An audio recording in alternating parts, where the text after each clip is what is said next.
खास बात यह है कि आज रामनवमी है और आज ही के दिन ये स्थिति उत्पन्न हुई है, क्योंकि यहाँ पर ये जो स्थिति है, दिल्ली पुलिस हर साल की तरह इस बार भी रामनवमी पर जुलूस नहीं निकाल देने की वजह से ये जो स्थिति है उत्पन्न हुई है, खड़ी हो गई है। अब पुलिस की इजाजत के बगैर कुछ संगठन रामनवमी पर जुलूस निकालने के लिए अड़े हुए दिखे और कई जगहों पर जुलूस निकाला भी गया है। दरअसल हर साल रामनवमी के अवसर पर देश के कई हिस्सों में रामनवमी पर जुलूस निकाला जाता है और दिल्ली में भी हिंदू संगठनों के लोग जुलूस और शोभा यात्रा निकालते हैं। इस बार भी कुछ ऐसा ही दिखा, जहां रामनवमी के अवसर पर शोभा यात्रा निकालने के लिए हिंदू संगठनों ने दिल्ली पुलिस से इजाजत मांगी थी, लेकिन एक साल पहले हनुमान जयंती पर सांप्रदायिक दंगा होने की वजह से पुलिस ने इस शोभा यात्रा निकालने की अनुमति देने से धार्मिक संगठनों को मना कर दिया था। फिलहाल भारी सुरक्षा के बीच अब शोभा यात्रा कुछ जगहों पर जहांगीरपुरी में निकाली जा रही है। दिल्ली के कई हिस्सों में यात्रा निकाली जा रही है, लेकिन इस बीच जो तस्वीरें सामने आ रही हैं वो हम आपको दिखाते चले, जहां पर भक्त रामनवमी पर राम का नाम लिए राम भक्ति में चूर होते नजर आ रहे हैं। साथ ही पुलिस भी सुरक्षा के लिहाज से तैनात की गई है, बैरिकेडिंग की गई है ताकि किसी तरह का सांप्रदायिक तनाव न उत्पन्न हो सके। हालांकि बावजूद इसके स्थिति इस वक्त तनावपूर्ण बनी हुई है, पुलिस चौकस है। और इसी खबर पर अधिक जानकारी के लिए दीपक सिंह हमारे संवाददाता हमारे साथ जुड़ गए हैं दिल्ली से। दीपक, आपसे जानना चाहेंगे क्या कुछ एहतियात बरते जा रहे हैं, क्योंकि पुलिस ने शुरुआत में मना कर दिया था, लेकिन अब उन्हें सीमित दायरे में रहकर यात्रा निकालने की अनुमति दी गई है। पल्लवी जी, देखा जा रहा है जिस तरीके से दिल्ली के मंदिरों की बात करें, मंदिरों में जिस तरह से सुरक्षा दिल्ली पुलिस लगातार कर रही है, और देखा गया आज एक अहम चीज देखने को मिली, वही दिल्ली पुलिस के कुछ अधिकारी मंदिरों में दर्शन करने गए दिल्ली पुलिस की गाड़ियों से। पर दीपक, शोभा यात्रा निकालने के लिए मना कर दिया गया था, लेकिन बावजूद इसके हिंदू संगठन अड़े रहे मांग को लेकर और कई जगहों पर जबरन भी यात्रा निकाली गई है। तो क्या कुछ स्थिति दिल्ली में, खासतौर पर जहांगीरपुरी की अगर बात करें तो क्या नजर आ रहा है वहां पर? ऐसा था पल्लवी जी, और देखा जा रहा है जिस तरीके से वो जो हिंदू महासभा के लोग थे, जो हिंदू दो लोग हैं जो शोभा यात्रा करने की बात करें, उनके पास परमिशन नहीं थी। परमिशन के बिगैर परमिशन के वो शोभा यात्रा निकाले थे। इसी दौरान में दिल्ली पुलिस ने उनको रोक दिया गया था। आखिरकार फिर भी वो नहीं रुके, उन्होंने सभी जगह शोभा यात्रा निकालने की पूरी तैयारी कर चुके थे और शोभा यात्रा निकाली भी गई है कुछ जगह। तो दीपक, पुलिस ने उन्हें पहले नहीं रोका क्या वहां पर? क्योंकि जब अनुमति नहीं है तो आप किस तरीके से निकाल सकते हैं फिर शोभा यात्रा? जी, पहले उनको बोला था, उनको आराम से समझाया गया, आप शोभा यात्रा नहीं निकालोगे, आपके पास परमिशन नहीं है, तो बिगैर परमिशन के आप शोभा यात्रा मत निकालिए, तो इसके माहौल खराब होता है, रोड के जो ट्रैफिक है वो जाम होगा, तमाम ऐसी बहुत सी सारी चीजें जो समस्या खड़ी होती है, वो दिक्कतों का सामना करना पड़ता है। तो फिर भी वो नहीं माने, उन्होंने कहा नहीं, आज रामनवमी है, रामनवमी के दौर पे हम पूरे दिल्ली के अलग अलग राज्यों, छोटे छोटे जगह में सभी जगह निकाली जाएगी शोभा यात्रा। फिर भी उन्होंने दिल्ली पुलिस ने जब नहीं माने तो उनको वहां शोभा यात्रा रोकने के लिए मजबूर कर दिया गया। दिल्ली पुलिस ने उनको रोक लिया, कहते आप शोभा यात्रा नहीं निकालोगे। उसके बावजूद भी पर दीपक, संवेदनशील इलाका है, अगर जहांगीरपुरी को देखा जाए संवेदनशील इलाका है, रमजान का भी पावन महीना चल रहा है और इस बीच जो शोभा यात्रा निकालने को लेकर ये भक्त अड़े हुए दिखाई दिए और निकाली भी गई। इसमें डीजे बजाने को लेकर विवाद भी सामने आया। कुछ इस तरह की परिस्थिति जहांगीरपुरी में देखने को मिली है क्या? जी, मिली है। इसी तरह जहांगीरपुरी में पहले ही जब घर से उन्होंने मंदिर से शोभा यात्रा स्टार्ट करी, उसी के बाद तुरंत ही दिल्ली पुलिस ने वहीं तुरंत ही रोक लिया गया। आप जो उनसे पूछा गया आपके पास शोभा यात्रा की परमिशन है तो दिखाइए, यदि नहीं है तो आप शोभा यात्रा यहीं कहीं रोक सकते हो, उससे आगे नहीं ले जाते। डीजे वहीं के तुरंत बंदी करा दिए गए और डीजे बिल्कुल सॉन्ग चलाने के पाबंदी लगा दी गई। पर दीपक, अब जो है पुलिस ने अनुमति दे दी है कि सीमित दायरे में रहकर, यानी कि बैरिकेड्स के बीच में रहकर यात्रा को आगे बढ़ाया जा सकता है, तो इसको लेकर और क्या कुछ एहतियात बरते जा रहे हैं?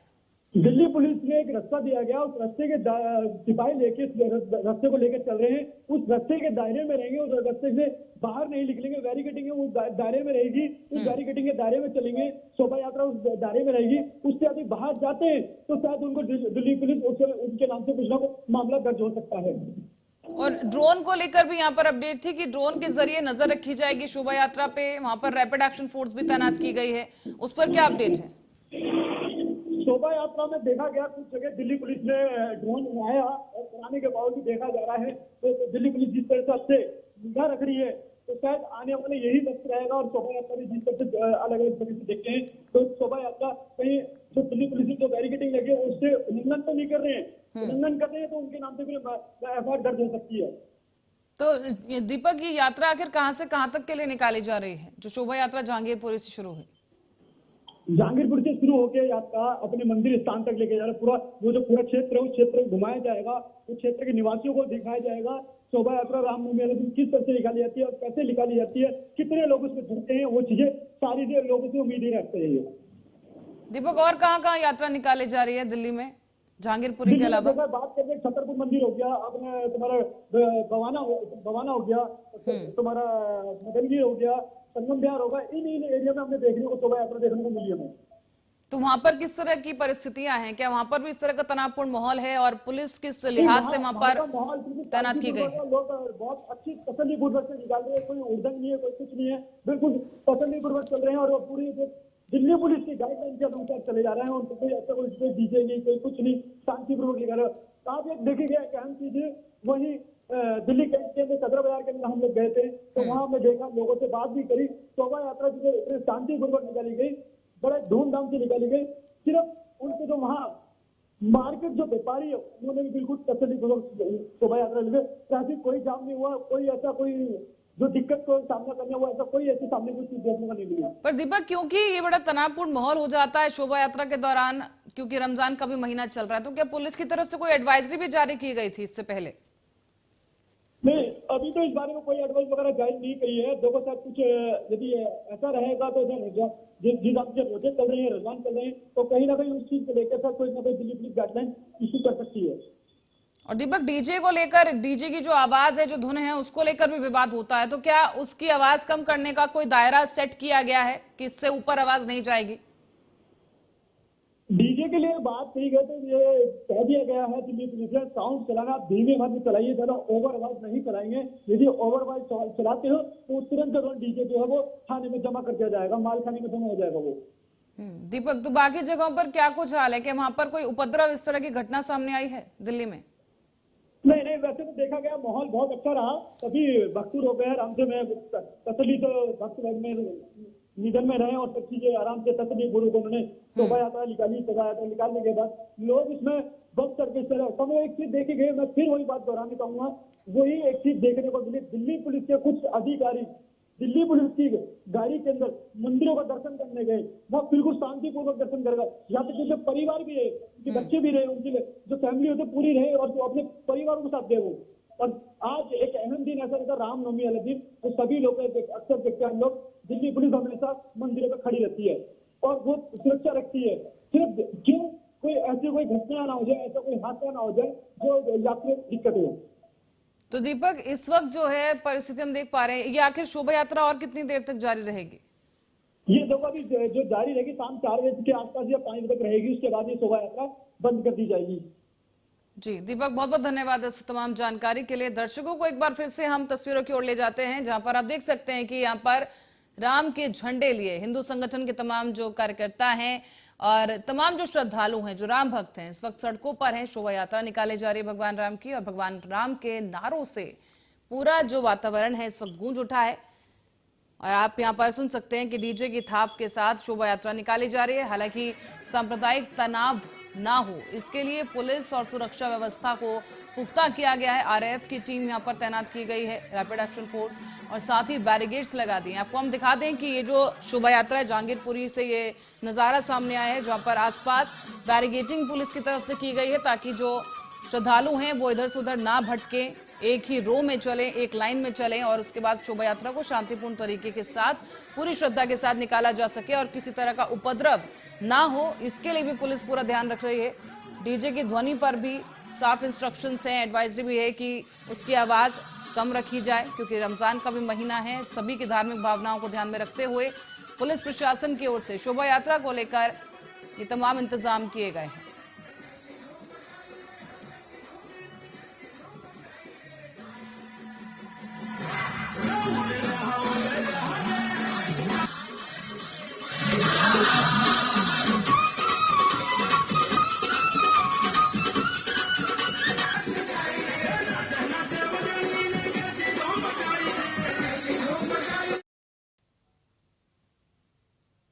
और अब बढ़ते हैं अगली खबर की ओर। खबर है अलीगढ़ से। अलीगढ़ मुस्लिम यूनिवर्सिटी में राजस्थान राज्य के कुछ हिंदू छात्रों ने एएमयू प्रशासन पर गंभीर आरोप लगाते हुए कहा कि फीस जमा होने के बावजूद भी उन्हें पिछले 8 महीने से हॉस्टल में कमरा उपलब्ध नहीं कराया गया है।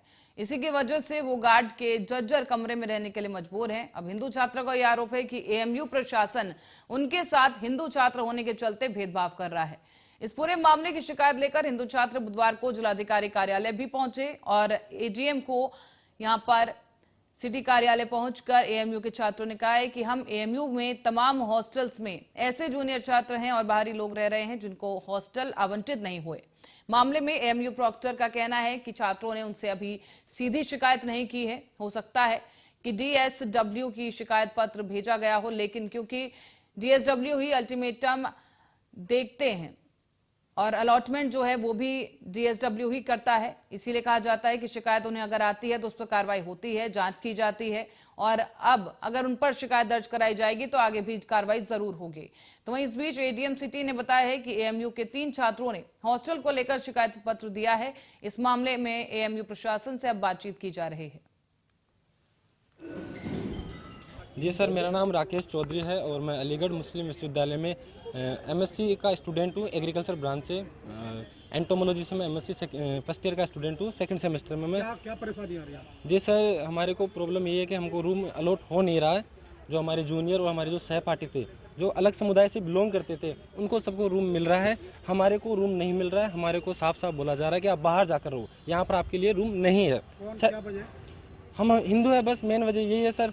हिंदू एएमयू प्रशासन से बात की आपने? जी सर, पिछले 6 महीने से हम लगातार यही कोशिश कर रहे हैं। हमारे जो ऑफिशियल कर्मचारी है उनसे हम लगातार कम्युनिकेशन में है। वो हमको ये बोलते हैं मंगलवार को आना, सोमवार को आना, शनिवार को आना, 10 दिन बाद में आना, 15 दिन बाद में आना। 6 महीने हो गए, हमारा 1 सेमेस्टर कंप्लीट हो चुका है। हमारे जो सहपाठी और हमारे जो जूनियर थे उनको सबको रूम अलॉट हो चुका है। सिर्फ हिंदू लड़कों को छोड़ के हमको रूम नहीं मिला है और हमको लगता नहीं कि वो ऐसे बोलते हैं कि डीलिंग पे डीलिंग देते हैं। 10 दिन बाद में आना, 15 दिन बाद में था, हम कर रहे हैं, करेंगे।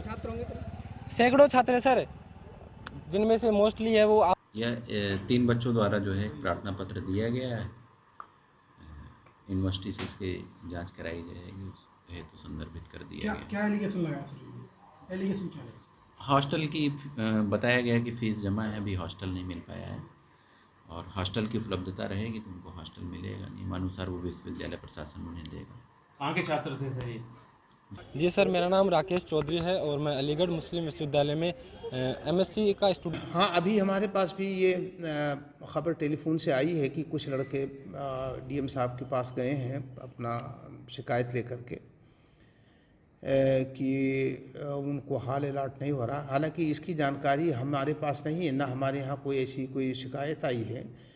हालांकि ये चीज़ लड़कों को वहाँ जाने के बजाय डीएसडब्ल्यू ऑफिस में आना चाहिए था या हमारे यहाँ आना चाहिए था। वो अपना जो शिकायत है वो देते, उसको एग्जामिन किया जाएगा और अगर उनकी शिकायत सही है तो उस पर कार्रवाई भी होगी, यानी उसको रेक्टिफाई किया जाएगा। क्योंकि जो हमारे यहाँ हॉस्टल है उसमें वेट लिस्ट चल रही है, हर हाल के अंदर तकरीबन वेट लिस्ट चल रही है। और जो मेरी जानकारी है उस जानकारी के हिसाब से सीनियरिटी के बेसिस पे अलॉटमेंट होता रहता है, यानी बैच वाइज की 2021, 2020, 21 इस टाइप के ऐसे चलता रहता है। तो अगर उनकी शिकायत जायज़ है तो जाहिर सी बात है उस पर उसका नोट होगा और वो उनकी शिकायत को दूर करने की पूरी कोशिश है कि एक समुदाय को ही रूम दिए जा रहे हैं। 8 माह हो गए उनको रूम नहीं मिल पा। देखिए, यहाँ पर एक ही समुदाय है और वो समुदाय है स्टूडेंट।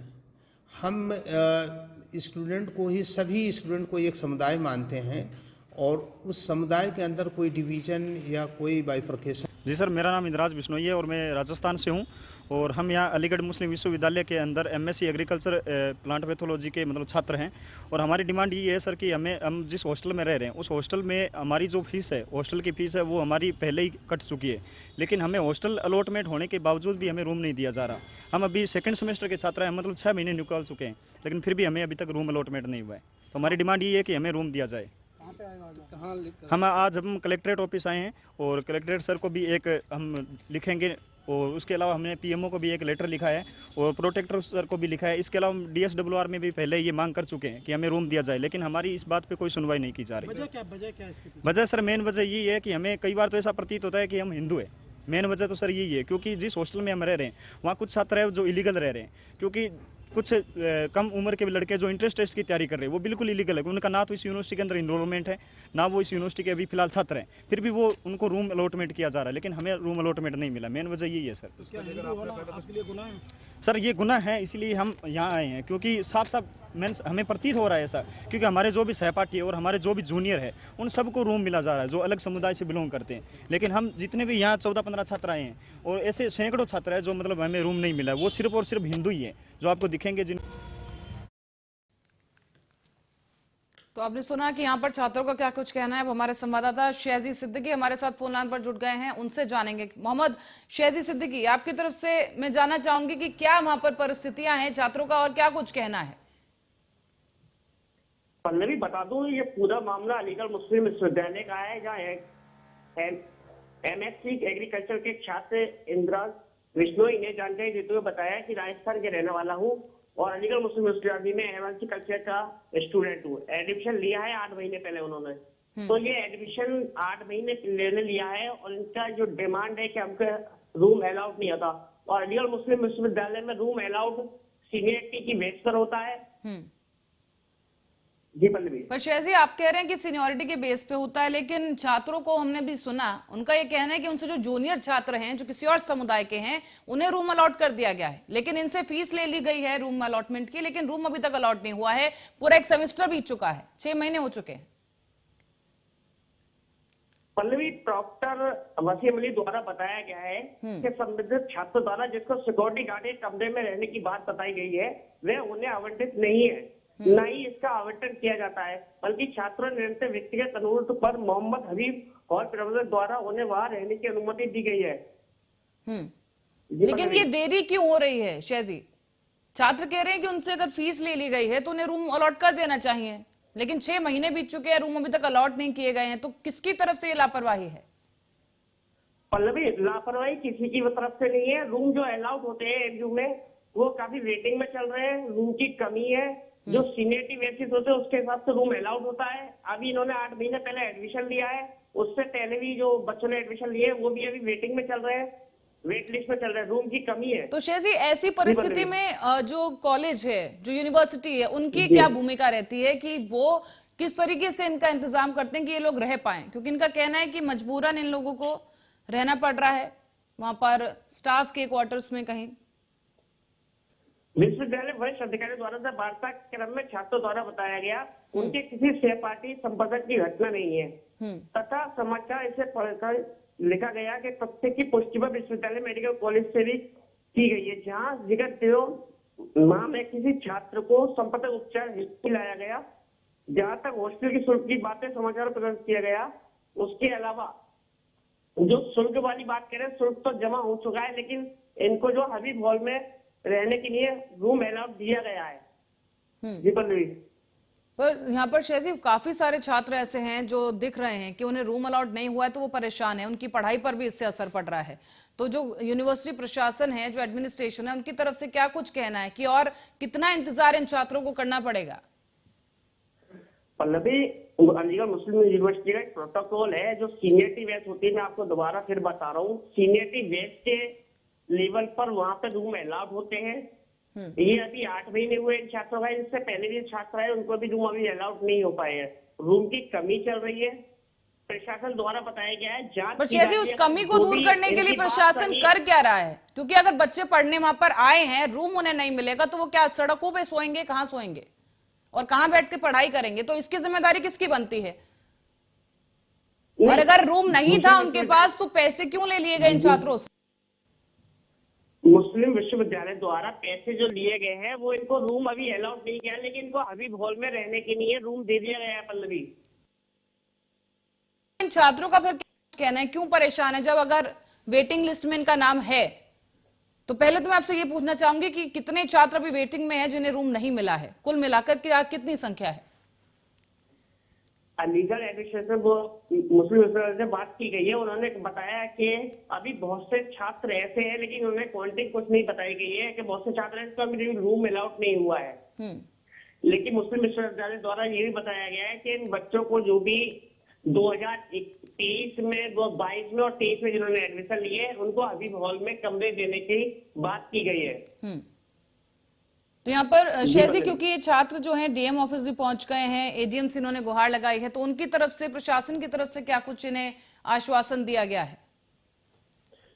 बता दो, एडीएम सिटी द्वारा इन्हें आश्वासन दिया गया है कि हम एएमयू प्रशासन से बात करेंगे, अगर इसमें इनकी बात सही होती है तो एएमयू प्रशासन पर कार्रवाई करने के आदेश दिए जाएंगे। शेजी, ये आरोप कहां तक सही है जो छात्र कह रहे हैं कि ये राजस्थान से आए हैं और हिंदू वर्ग होने के कारण इनके साथ कहीं ना कहीं भेदभाव हो रहा है, क्योंकि अभी भी इलीगली यानी गैर कानूनी तरीके से कुछ जूनियर छात्र हैं जो वहां पर रह रहे हैं हॉस्टल में, जिनकी वजह से इन्हें रूम नहीं मिल पा रहा है, और कुछ छात्र ऐसे हैं जो आगे की पढ़ाई की तैयारी कर रहे हैं, उन्हें कायदे से खाली कर देना चाहिए कमरा, लेकिन वो फिर भी वहां पर डटे हुए हैं, इसीलिए कमरा खाली नहीं हो पा रहा है। जी पल्लवी, अलीगढ़ मुस्लिम विश्वविद्यालय द्वारा एडमिशन द्वारा बताया गया है कि जांच कराई जा रही है। अगर ऐसा जो इन बच्चों का, छात्रों का कहना है, अगर ये बात सही होती है तो तुरंत कार्रवाई के आदेश देने के लिए एमयू प्रवक्ता द्वारा बताया गया है।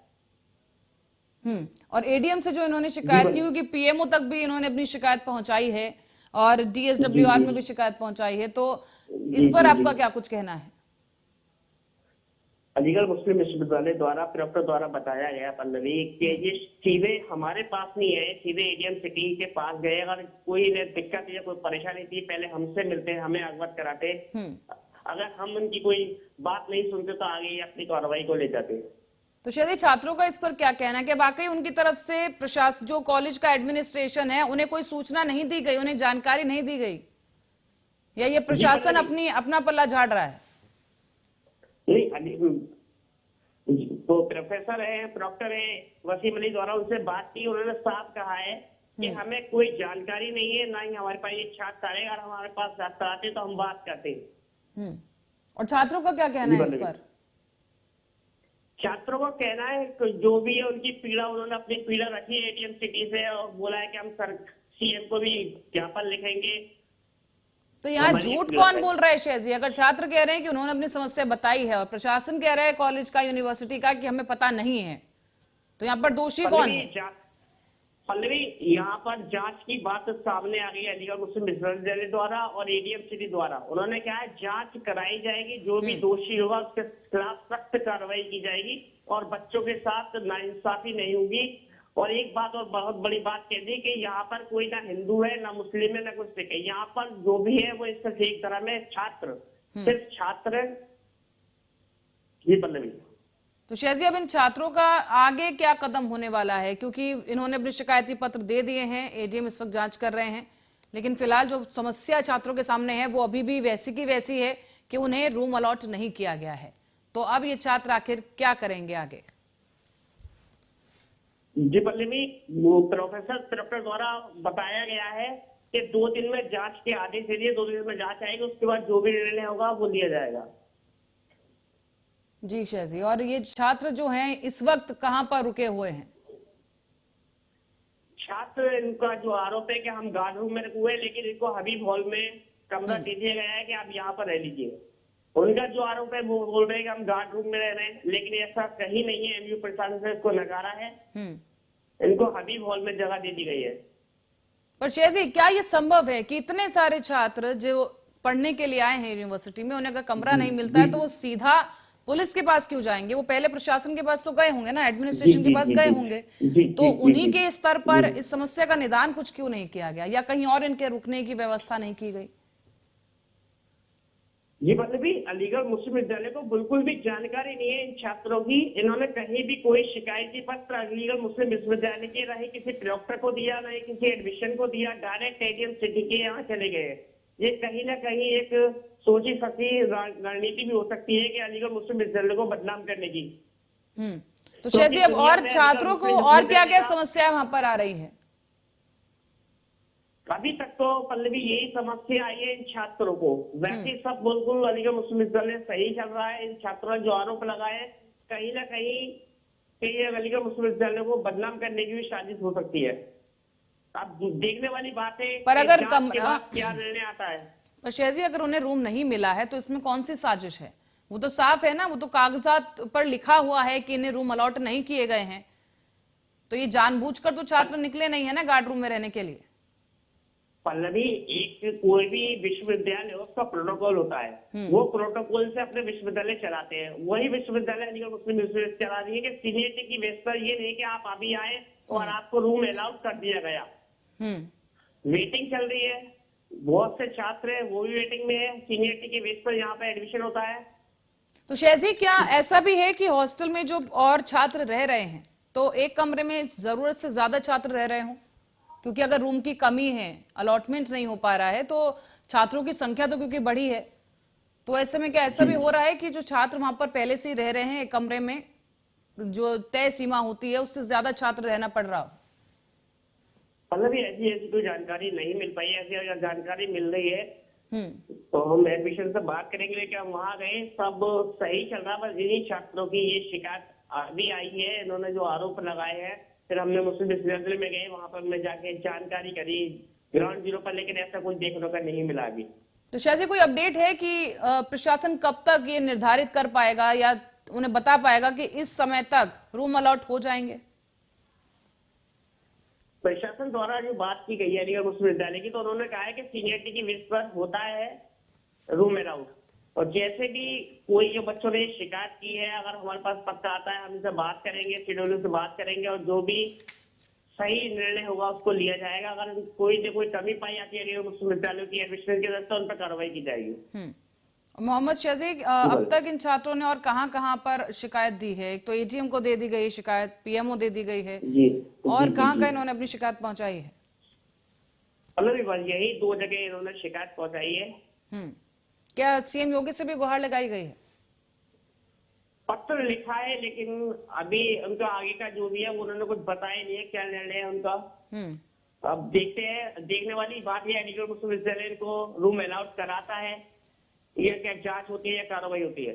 चलिए शहजी, बहुत बहुत धन्यवाद इस तमाम जानकारी के लिए। दर्शकों को एक बार फिर से रूबरू करा दें इस खबरों से और छात्रों की टोली से जो कि परेशान हैं, उन्हें रूम अलॉट नहीं हो पाया है। उनका ये कहना है कि वो काफी दूर से पढ़ने आए हैं और 6 महीने बीत चुके हैं, लेकिन अब तक रूम अलॉट नहीं हो पाया, जबकि प्रशासन का ये कहना है कि वहां पर वेटिंग अभी चल रही है, एकदम से छात्रों को रूम अलॉट नहीं किया जाता है। भले ही उनसे फीस ले ली गई है, लेकिन थोड़ा समय लगेगा, लेकिन रूम उन्हें दे दिया जाएगा। लेकिन दूसरी तरफ छात्र परेशान हैं क्योंकि उनके रुकने की, रहने की कोई खास व्यवस्था अलीगढ़ मुस्लिम यूनिवर्सिटी की तरफ से नहीं की गई है। उन्हें गार्ड रूम में रहना पड़ रहा है और हॉल में उन्हें सोना पड़ रहा है। फिलहाल उन्होंने अपनी शिकायत पीएमओ डीएसडब्ल्यूआर से की है, एडीएम से शिकायत दर्ज करा दी गई है और प्रशासनिक कार्रवाई जारी है।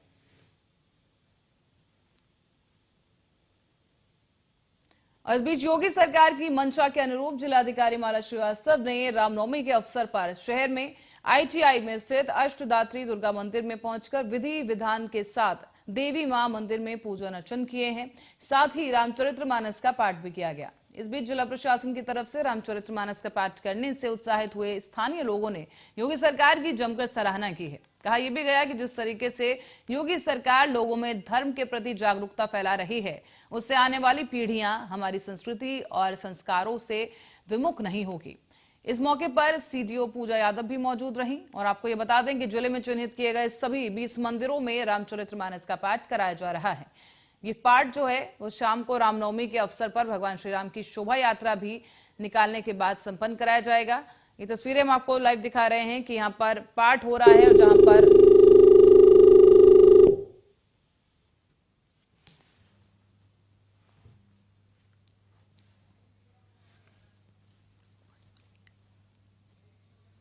तो आप देख सकते हैं कि यहाँ पर श्रद्धालु पहुंचे हैं और रामनवमी के अवसर पर पाठ किया जा रहा है। आपको बता दें कि नवरात्रि का पावन पर्व चल रहा है, आज उसका आखिरी दिन है। रामनवमी के साथ नव दुर्गे के ये दिन समाप्त हो जाएंगे और उसके बाद देवी को विदाई दी जाएगी और रामनवमी के अवसर पर एक शोभा यात्रा निकाली जाएगी। और इसी के तहत सीएम योगी आदित्यनाथ, सूबे के मुखिया योगी आदित्यनाथ ने कहा था कि इस बार रामनवमी का पाठ किया जाएगा और इसी के अनुरूप जो है यहाँ पर तमाम प्रशासनिक अधिकारी भी इस बात को सुनिश्चित कर रहे हैं कि जो 20 जगह चिन्हित की गई हैं वहां पर सकुशल तरीके से रामनवमी का जो पाठ है, रामचरितमानस का जो पाठ है वो संपन्न कराया जाए पूरे श्रद्धा भाव के साथ और सुरक्षा लिहाज के साथ और सभी धार्मिक भावनाओं को ध्यान में रखते हुए ये पाठ कराया जा रहा है। आप देख सकते हैं कि यहाँ पर डीएम माला श्रीवास्तव भी मौजूद रहीं, जिन्होंने रामचरितमानस का पाठ किया है। उनके साथ साथ कई प्रशासनिक अधिकारी मौजूद हैं, कई आला अधिकारी और श्रद्धालु मौजूद हैं। और आप देख रहे हैं कि यहाँ पर पुलिसकर्मी भी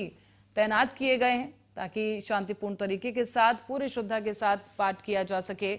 और रामनवमी का पावन पर्व आज है, जिसको लेकर खासतौर पर उत्तर प्रदेश में कुछ खासा ही धूम नजर आई है। जगह जगह शोभा यात्रा निकाली जा रही है और न सिर्फ उत्तर प्रदेश में बल्कि महाराष्ट्र में, दिल्ली में, देश के कई ऐसे हिस्से हैं जहां पर शोभा यात्रा रामनवमी के अवसर पर धूमधाम के साथ निकाली जा रही है।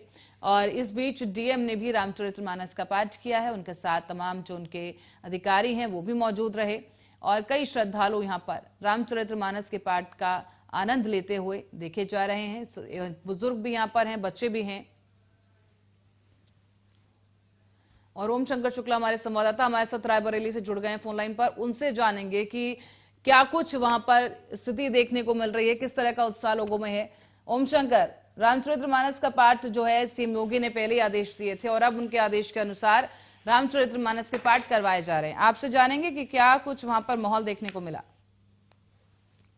यह तो शासन की मंशा के अनुरूप जिलाधिकारी माला श्रीवास्तव स्वयं जो है 20 जो मंदिर चिन्हित करे गए हैं वहां पर जाकर जो है निरीक्षण किया। और आज जो सुबह जो है वो एक देवी मंदिर अष्टदात्री का है, वहां पर जाके बैठकर रामचरितमानस का पाठ किया। जिलाधिकारी को अपने बीच में पाकर सभी देवी भक्त जो है बहुत उत्साहित हुए और शासन के इस प्रयास की जबरदस्त सराहना हो रही है, क्योंकि जिस तरह से आने वाली पीढ़ियों में धर्म और संस्कारों के प्रति सरकार जो है लोगों में जागरूकता फैला रही है, उसको लेकर जो है वो योगी सरकार की हर तरफ प्रशंसा की जा रही है। जी, तो ओम शंकर, किस तरह की भीड़ लोगों में देखने को मिली है वहां पर पाठ के लिए? जी बिल्कुल, मंदिर में जिलाधिकारी को अपने बीच में पाकर जो है वहां पर मौजूद सभी भक्त उत्साहित नजर आए और लोगों को बहुत बहुत जो है सरकार को धन्यवाद दिया। और जिलाधिकारी ने जब वहां पर पाठ करना शुरू किया तो सब मंत्रमुग्ध होकर उनको सुनते रहे। तो निश्चित ये एक सराहनीय कदम है और हर तरफ जो है योगी सरकार के इस आदेश की जो है प्रशंसा हो रही है। तो ओम शंकर, कब से कब तक के लिए ये पाठ जो है वो जारी रहेगा? जी, ये 29 और 30 तारीख था, यानी अष्टमी के दिन रामचरितमानस पाठ बैठना था और आज के दिन जो है उसकी समाप्ति है। तो आज सुबह ही 7 बजे के रस्म जिलाधिकारी खुद जो है वो मंदिर में जाकर वहां पर रामचरितमानस का पाठ किया उन्होंने। और वहां पर जितने भी लोग मौजूद थे वो एक जिले के मुखिया को अपने बीच में पाकर जो है वो बहुत प्रसन्न हुए। तो ओम शंकर, अब शोभा यात्रा को लेकर भी कहा जा रहा है कि शाम को शोभा यात्रा निकलेगी, क्या अपडेट है उसके लिए, क्या तैयारियां देखने को मिल रही हैं? जी हाँ, शोभा यात्रा जो है वो दोपहर में 3 बजे जो है वो सूर्य वहां से चली जाएगी, जो लगभग पूरे शहर का भ्रमण करती हुई जो है वो वापस जाकर देर रात वहीं पर समाप्त होगी। तो शोभा यात्रा की बात करी जाए तो पूरी तैयारी हो चुकी है और जिला प्रशासन जो है वो पूरी तरह से मुस्तैद नजर आ रहा है। बिल्कुल। और ओम शंकर, क्योंकि आज आखिरी दिन भी है, नवरात्रि के पावन पर्व का जो त्योहार है वो खत्म होने की कगार पर है, तो ऐसे में और कितनी जगहों पर ऐसे धार्मिक कार्यक्रम देखने को मिल रहे हैं रायबरेली में? तो 20 मंदिरों को चिन्हित किया गया था जहां पर अष्टमी और नवमी के दिन रामचरितमानस का पाठ होना था और जिलाधिकारी ने बहुत ही इस कार्य को जो है शासन की मंशा के अनुरूप निर्देशित सख्ती से निर्देश दिया था। और आपको बता दें कि 20 मंदिरों में लगातार रामचरितमानस का पाठ चल रहा है और लोगों में जो है एक बहुत ही उत्साह की लहर है कि प्रदेश सरकार ने जिस तरह से कदम उठाया है वो जो है सराहनीय प्रयास है। तो ओम शंकर, क्या लोगों की भीड़ भी वहां पर उमड़ रही है इस पाठ में शामिल होने के लिए, क्योंकि भव्य कार्यक्रम है, पहली बार इस तरीके का कोई कार्यक्रम आयोजित किया गया है प्रदेश में? जी हाँ बिल्कुल, मंदिरों की बात करी जाए तो टेंट लगाकर वहां पर जो है पानी पीने के की व्यवस्था करी गई है और विद्युत व्यवस्था करी गई है, जिससे जो है लोगों में जो है बहुत उत्साह नजर आ रहा है। हर तरफ जो है सरकार के इसके प्रयास की सराहना हो रही है, क्योंकि जिस तरह से आने वाली पीढ़ी अपनी संस्कृति अपने संस्कारों से विमुख न हो, उसके लिए सरकार द्वारा उठाए गए कदम जो है वो सराहनीय है। पर ओम शंकर, इस बीच क्योंकि रमजान का भी त्योहार है, तो क्या कुछ इस तरह का विवाद भी कुछ सामने आया है रायबरेली में? क्योंकि एक तरफ रामचरितमानस का पाठ चल रहा है। बात करी जाए तो गंगा जमुनी तहजीब की यहाँ पर लोग रहते हैं और अपने अपने त्योहार बहुत शांतिप्रिय तरीके से मनाते हैं। तो इस जनपद में ऐसा कुछ नहीं दिखने को मिल रहा है, सभी धर्मों के लोग अपना अपना त्योहार मना रहे हैं, किसी को कोई तरह की दिक्कत नहीं है। जी, और ओम शंकर, शोभा यात्रा को लेकर क्या कुछ खास तैयारियां वहां पर देखने को मिली हैं? क्या रास्तों पे साज सजावट भी दिख रही है? और सुरक्षा की बात अगर हम करें तो सुरक्षा के लिहाज से क्या तैयारियां हैं? शोभा यात्रा की बहुत बड़ी तैयारी है। ये सुरजीपुर के हनुमान मंदिर से शोभा यात्रा निकलेगी, जो पूरे शहर का भ्रमण करने के बाद जो है वापस फिर वहीं पर जाएगी। अगर सुरक्षा की बात करी जाए तो जगह जगह पर पुलिस की गाड़ियां तैनात है। वहीं पर महिलाओं की सुरक्षा के लिए जो है वो महिला सिपाहियों की भी तैनाती करी गई है। ड्रोन से लगातार निगरानी रखी जा रही है। तो सुरक्षा व्यवस्था पूरी चाक चौबंद है और भव्य रामनवमी बनाने के लिए कार्यकर्ताओं ने तैयारी की है। तो ओमशंकर, शोभा यात्रा में इस बार और क्या कुछ खास किया जा रहा है? क्या झांकियां भी इस बार दिखाई जाएंगी और क्या कुछ अपडेट है शोभा यात्रा को लेकर? करी जाए तो झांकियां दिखाई जाएंगी और वहां पर जो है कलाकारों के द्वारा भगवान श्री राम द्वारा किए गए चरित्र का जो है वो दर्शन होगा और शोभा यात्रा बड़ी भव्य है। इसकी तैयारी में आयोजक जुटे हुए हैं। 3 बजे से सूर्यपुर के प्राचीन हनुमान मंदिर है, वहीं से शोभा यात्रा निकाली जाएगी। जी, और ओमशंकर, और क्या कुछ अपडेट है आपके पास इस शोभा यात्रा को लेकर? क्या उसमें भी डीएम माला श्रीवास्तव शामिल होंगी? जी बिल्कुल, क्योंकि योगी सरकार के बिल्कुल आदेश है कि जिलाधिकारी जो है वहां पर जाए और जिलाधिकारी की उपस्थिति वहां रहनी निश्चित मानी जा रही है। क्योंकि जिस तरह से जो है तैयारियां चल रही है उससे ये मालूम पड़ रहा है कि वहां पर पूरा प्रशासनिक अमला मौजूद रहेगा। तो ओमशंकर, हम देख पा रहे हैं कि डीएम माला श्रीवास्तव जहां बैठी हैं, कुछ बच्चे भी वहां पर हैं, तो क्या ये उन्हीं के परिवार के बच्चे हैं या अपने परिवार के साथ क्या डीएम शामिल हैं? तो जिलाधिकारी के बच्चे हैं और ये आज सबसे बड़ी लोगों अधिकारी अपने जो छोटे छोटे बच्चों को लेकर भी रामचरितमानस में गए और वहां पर पाठ किया। तो बिल्कुल शासन की मंशा के अनुरूप जो है जिलाधिकारी ने कार्य करते हुए आज रायबरेली जनपद में लगभग सभी लोगों का दिल जीता है। जी बिल्कुल, क्योंकि यहाँ पर हम देख पा रहे हैं कि काफी पुलिस प्रशासन के अधिकारी भी मौजूद हैं और खुद डीएम माला श्रीवास्तव यहाँ पर हैं अपने परिवार के साथ। तो वाकई लोगों में खुशी का माहौल तो जरूर है, क्योंकि पहली बार इस तरह का कुछ आयोजन हो रहा है। ओमशंकर, मैं आपसे ये जानना चाहूंगी, क्योंकि आप वहीं रहते हैं, लोगों में क्या कुछ कहना है इस आयोजन को लेकर? जो अभी तक जो है रामचरितमानस को चाहे पाठ को लेकर बहुत विसंगतियां रही हैं। कई पार्टी के नेताओं ने जो है उस पर जो है अमर्यादित टिप्पणी भी की है। अगर स्वामी प्रसाद मौर्य की बात करी जाए तो स्वामी प्रसाद मौर्य ने तो बहुत ही ज्यादा अमर्यादित टिप्पणी की थी। तो एक तरह से देखा जाए कि रामचरितमानस को हर घर तक पहुंचाने के लिए और भगवान राम का जो चरित्र है तो उसके बारे में जो है नई पीढ़ी को बताने के लिए जो है सरकार का ये प्रयास है, जिसकी जबरदस्त सराहना हुई है। बिल्कुल, तो ओमशंकर, और क्या कुछ खास तैयारियां जो 20 जगह चयनित की गई हैं, तो वहां पर अगर प्रसाद की बात करें तो प्रसाद में क्या कुछ खास रखा गया है? रामचरितमानस के बाद जो प्रसाद होता है, चंद्रामृत का प्रसाद होता है, फजीरी है और उसमें जो है बताते हैं तो लोग बड़े चाव से आ रहे हैं। और अब की बात पूरी व्यवस्था जो है वो प्रसाद की, इस वजह से लोगों में और उत्साह आ रहा है।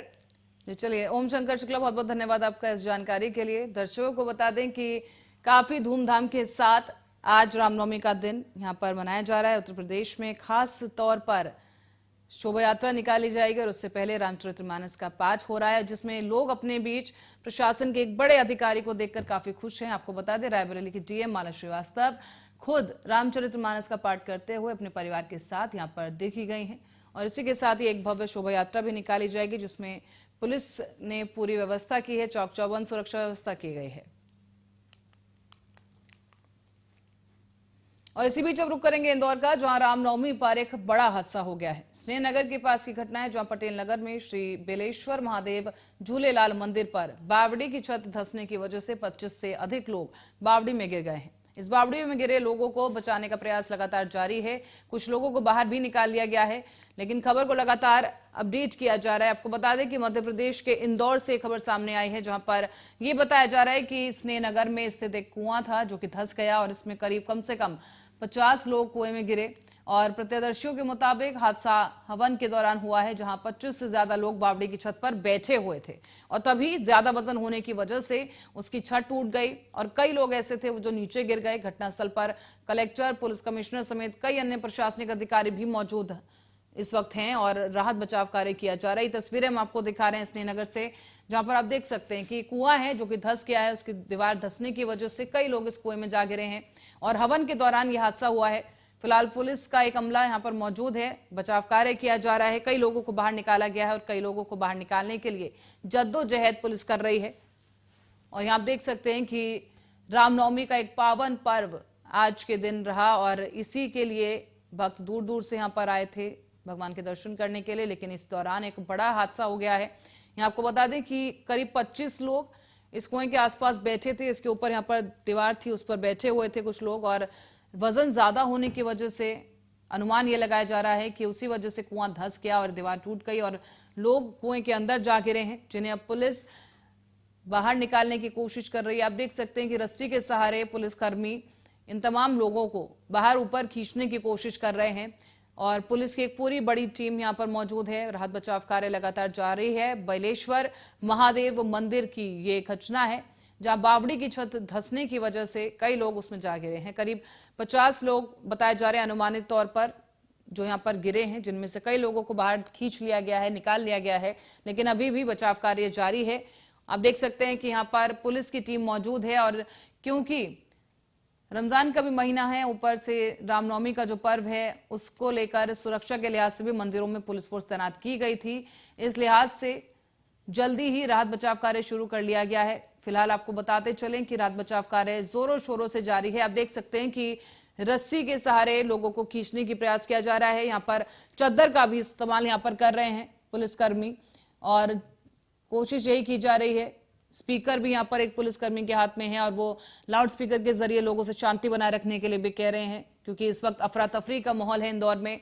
स्नेहनगर का ये मामला है जहां बैलेश्वर महादेव मंदिर में बावड़ी के धंसने की वजह से कई लोग उसमें जा गिरे हैं। करीब 50 उनकी संख्या बताई जा रही है, 50 लोग इस बावड़ी में गिरे हैं। 25 लोग उसकी छत पर बैठे थे, जिसकी वजह से कहते हैं कि वजन ज्यादा होने की वजह से कहीं ना कहीं कुआं धंसा है, उस पर फर्क पड़ा है और बावड़ी की छत धंसने की वजह से ही यह हादसा हुआ है। फिलहाल लोगों को वहां से तेजी के साथ बाहर निकाला जा रहा है। कई लोगों को बावड़ी से बाहर निकाल भी लिया गया है और इस वक्त राहत बचाव कार्य जोरों शोरों से जारी है। और एमपी हेड राजेंद्र सिंह जादौन हमारे साथ इस खबर पर जुड़ गए हैं। राजेंद्र, आपसे समझना चाहेंगे कि पूरा क्या कुछ मामला रहा और अब तक कितने लोगों को बाहर निकाला जा चुका है? देखिए, मामले की बात की जाए तो इंदौर में रामनवमी के दिन मंदिरों में काफी भीड़ भाड़ थी और ये श्री बालेश्वर महादेव मंदिर का जो मामला है, जो वहाँ पर लोग दर्शन के लिए लगे हुए थे, क्योंकि आज रामनवमी है तो मंदिर में भीड़ ज्यादा थी। भीड़ ज्यादा होने के कारण जो है मंदिर में अफरा तफरी का माहौल हो गया। मंदिर की जो छत है वो नीचे जब गिरी तो मंदिर के नीचे करीब 50 से भी अधिक लोग मौजूद थे, जो उसके नीचे धंसने के कारण जो है बावड़ी की जो छत बनाई गई थी वो बावड़ी की छत भी उसके ऊपर गिरी, जिससे बावड़ी में लोग जाते हैं और राहत कार्य जारी है। हालांकि 108 की और फायर ब्रिगेड की गाड़ियां काफी लेट पहुंची, लेकिन मौके पर जो पुलिसकर्मी तैनात थे उन्होंने रस्सियों से लोगों को निकाला और निकालने का कार्य अभी भी जारी है। अभी लगभग 25 लोगों को निकाला जा चुका है, 25 लोग और भी बावड़ी के अंदर फंसे हुए। तो राजेंद्र, किसी की भी हताहत होने की खबर सामने आई है क्या? क्या मृत्यु दर भी वहां पर देखने को मिल रही है?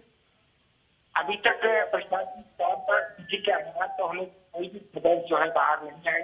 हालांकि कुछ लोगों को चोट लगी, जिन्हें जो है अस्पताल में इलाज के लिए भर्ती कराया गया है। तो राजेंद्र, क्योंकि जैसे कि बावड़ी धंसने की बात जो कही जा रही है कि वजन ज्यादा हो गया, इस वजह से ऐसा हुआ है, तो वहां पहले ही क्यों नहीं कोई बैरिकेड लगा दिया गया कि लोग यहाँ पर नहीं बैठेंगे ताकि ये हादसा अवॉइड किया जा सकता? देखिए, मंदिर का जो मुख्य प्रांगण था, जहाँ मंदिर स्थापित, जहाँ मुख्य स्थापित है, ये बावड़ी उसी के सामने थी। ये बावड़ी जो है छत बनाकर ढकी गई थी, उसको पैक किया गया था, जिससे जो है बहुत ज्यादा पड़ा तो ये बावड़ी की जो छत ये गिर गई, क्योंकि ये अचानक से गिरी है। हालांकि मंदिर में जो है पहले से व्यवस्था की सुरक्षा की, पर जो बावड़ी धसी तब लोगों का हुजूम ज्यादा था। मंदिर रामनवमी का वक्त था, एकदम से प्रशासन को भी और मंदिर के जो व्यक्ति हैं उन लोगों को भी समझने में वक्त लगा, क्योंकि हादसा अचानक से हुआ है। अचानक से जो है होने के बाद जो 50 से ज्यादा लोग जो है बावड़ी में फंसे हुए। चलिए राजेंद्र, इस वक्त आपसे पूछना चाहेंगे कि जिस तरीके से ये हादसा हुआ है तो वहां पर अब क्या राहत बचाव कार्य के लिए कौन कौन टीम पहुंच चुकी है? पुलिस बल कितना है वहां पर? देखिए, राहत बचाव की अगर बात की जाए तो पुलिस की सारी टीम यहाँ पर मौजूद है। हालांकि एम्बुलेंस भी मौजूद है, फायर ब्रिगेड भी मौजूद है और राहत कार्य के लिए जवान, जो होमगार्ड के, सिविल डिफेंस के जवान भी है और लोकल पब्लिक और मंदिर के जो ट्रस्टीज हैं वो भी यहाँ पर राहत कार्य में लगे हुए हैं। पूरा प्रशासन जो है राहत कार्य में लगाया और जल्दी हो सके यहाँ तक सभी लोगों को सुरक्षित निकालने का प्रशासन कार्य कर।